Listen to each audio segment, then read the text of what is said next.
This video is important for both parents and children. I guess we're all parents or children in this world, aren't we? So I guess this is important to everyone. It's about letting go of each other and why that is important for both of us. And it's important for both of us, parents and children, for different reasons. And I've seen this in my coaching clients so far, as well as in my own personal life, why this is important. Because one of the top 5 regrets that people have before they die is, I wish I had lived a life true to myself and not a lie that others expect of me. I wish I had lived a life true to myself and not a lie that others expected me. Now, why is that one of the top 5 regrets that we have before we die? Oftentimes because we're living into the expectations of others or obligations, and they could be real or imagined. And it's sometimes of friends or in society in general, like I'm expected to go to school or be a mom, and especially with our parents, So, what do we need to do? Well, I want to tell you a couple different stories about this. One, a personal story, and then also what we've seen in history in terms of culture and how that's been useful. I think I'll start with, in the Jewish tradition, the reason that we've had bar mitzvahs is it's a rite of passage. Now, I'm not sure of the specifics and why they do that, but here's my perspective on why that's useful. And there's this book as well, I believe it's called King, Magician, Warrior, Lover, where they talk about the importance of this transition, formal transition into adulthood. And this is important for men and women. Again, both in slightly different ways. And it's important for the kid as much as it is, or the young adult, as it is for the parents. So in this tradition, it used to be saying, hey, okay, parents, you know what? You've done an amazing job. Good for you. And now it's time to let go of your kids, and they're going to go be their own person. So you don't need to nurture them or protect them anymore. It's not to say that you don't need to love them or care for them. It's not cutting off ties, right? It's not severing ties. It's just saying your work here in getting them to a specific place is done. It's done. And now you can enjoy your own independence without needing or feeling obligated to support or protect, or like if they need financial assistance. It's not to say that's not okay and you still can't do that. It's just that this is the formal transition of that child now understanding as well. You're responsible for yourself. You got to take care of those things on your own. So, parents need to let go. Your work here is done. Congratulations. Just as much as that child becoming an adult needs to realize that it's not up for mom and dad to protect you anymore. It's not up for mom and dad to support you and be that financial assistance or that reassurance. It's not to say that if you mess up, maybe you can't come home. It's just to say that you are an individual now, free from your parents' expectations and obligations, real or imagined.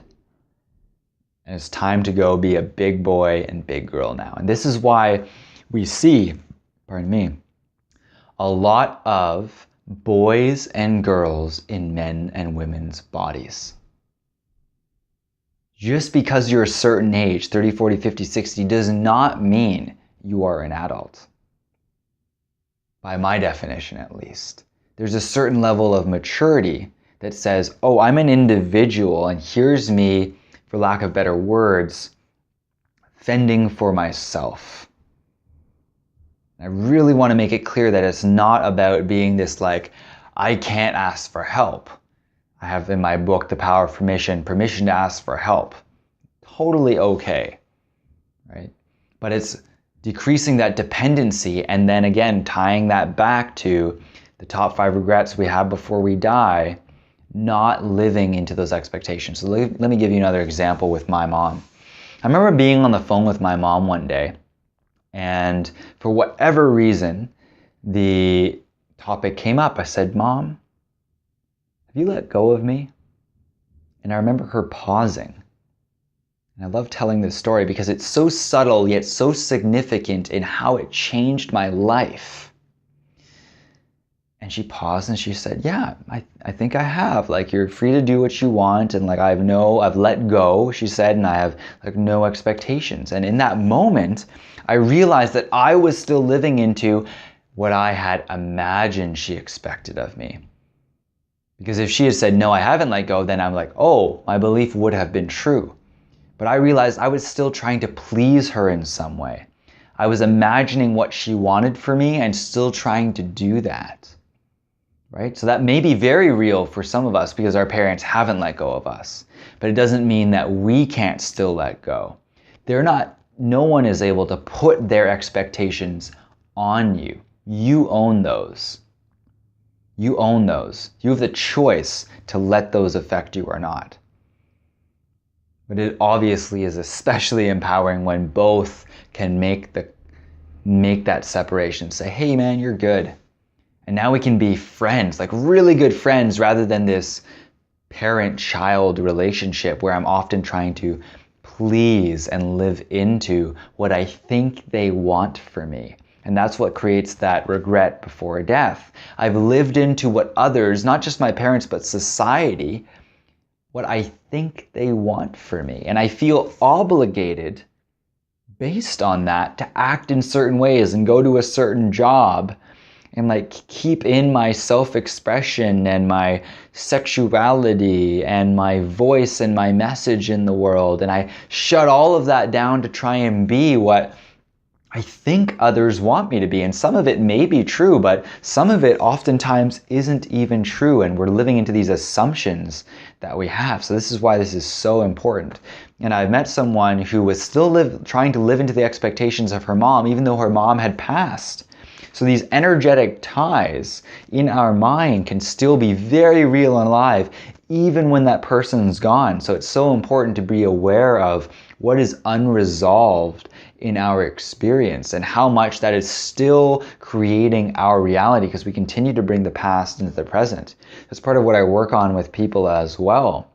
And true inner work is what is unresolved here that's now holding you back from your next level of success, because everything that got you to where you are today is now exactly what's holding you back from that next level. So for those who want to find out what that is, it's both. It's not just what I'm moving towards, it's what am I letting go of and moving away from that has served me, that has protected me, has kept me safe along this journey. And I've learned my lessons now, and okay, it's ready for the next level now. So I'd love to hear if this is real for you personally or anyone you know. Are there any of those ties in your life where you can see yourself living into those expectations? Does that make sense? I just want to make sure that makes sense. Living into an expectation is basically taking an action I believe that someone else wants me to take. And so this permission to disappoint others, that's another one in my book. Permission to disappoint others is so key in this, because when I take an action that is really true for me, then oftentimes I find that I am letting down someone else, or kind of breaking that expectation that they might have for me. It's like, sorry, you're going to be disappointed here right now, but I'm giving myself permission for that to be okay, because this is what's true for me, and I need to do this for myself, please and thank you. Right? Because I'm worth it, because I don't want to have regrets when I die. I know you might want me to come to your birthday party, but I can't do that right now. I want to, but I can't do that right now. Right? And people tend to take those things personally, just like our parents. It's not about, me not wanting to do the best.